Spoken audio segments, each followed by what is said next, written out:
Hi అండి, welcome to Monika vlogs. ఈరోజు మనం సింపుల్గా అయిపోయే రిబ్బన్ పకోడీ చేసుకుందామండి. పిండి వంటలతో పాటు చాలా బాగుంటుంది, క్రంచీగా చాలా బాగుంటుంది, పిల్లలు ఇష్టంగా తింటారు.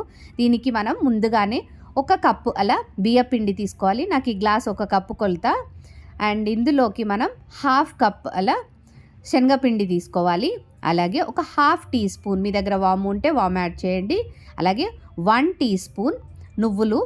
ఇవన్నిటిని ఒకసారి కలుపుకుందాము.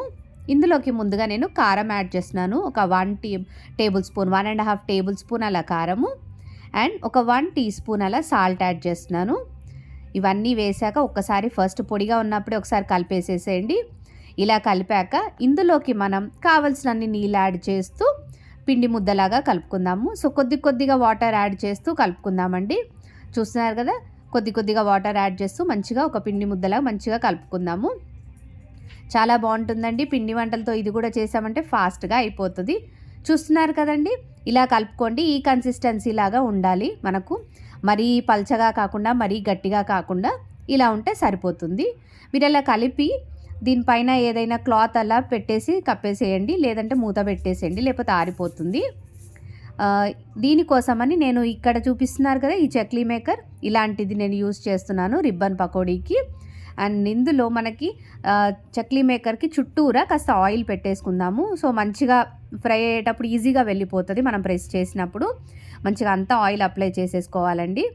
ఆ తర్వాతకి మనం ఆల్రెడీ కలిపి పెట్టుకున్న పిండి ముద్ద ఉంది కదా, దాన్ని ఇందులోకి నెమ్మదిగా పెట్టేసుకొని ఆయిల్ కాస్త వేడయ్యాక వాటిని డీప్ ఫ్రై చేసుకోవడమే, అంతే అండి. చూస్తున్నారు కదా, చాలా అంటే చాలా సింపుల్గా అయిపోతుంది. ఓకేనా? సో నేను ఇక్కడ దీనికి ప్రెస్సింగ్ దానికి కూడా కాస్త ఆయిల్ అప్లై చేశాను.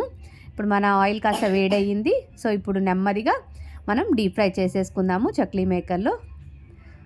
సో ఇలా కాస్త మీడియం ఫ్లేమ్లోనే పెట్టేసుకొని ఫ్రై చేసుకోవాలండి, లేకపోతే లోపల అంతగా ఫ్రై అవ్వదు. సో ఇలా కాస్త ఆ పొంగులన్నీ బబుల్స్ అన్నీ కాస్త అయిపోయాక వాటిని ఫ్లిప్ చేసుకోవాలి. ఇలా ఫ్లిప్ చేసుకొని రెండు వైపులా గోల్డెన్ బ్రౌన్ వచ్చేంత వరకు మంచిగా ఫ్రై చేసుకోవాలి. ఓకేనా అండి?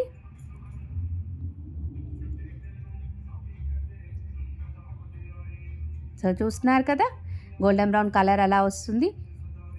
సో ఇలా అయ్యాక మనము వీటిని తీసేసుకోవడమే, అంతే అండి. చూస్తున్నారు కదా. మరి నా వీడియో మాత్రం మీకు నచ్చితే తప్పకుండా లైక్ చేయండి, షేర్ చేయండి, కామెంట్ చేసేయండి, సబ్స్క్రైబ్ కూడా చేసుకోండి. ఓకేనా అండి? సో ఇలా ఒక్కొక్కటిగా అయిపోగానే 1 మోర్ తీసేసుకొని ఇంకొకటి కూడా యాడ్ చేసుకుందాము, అంతే అండి. Simple and yummy crunchy ribbon pakodi ready అయిపోతున్నది. ఓకేనా అండి?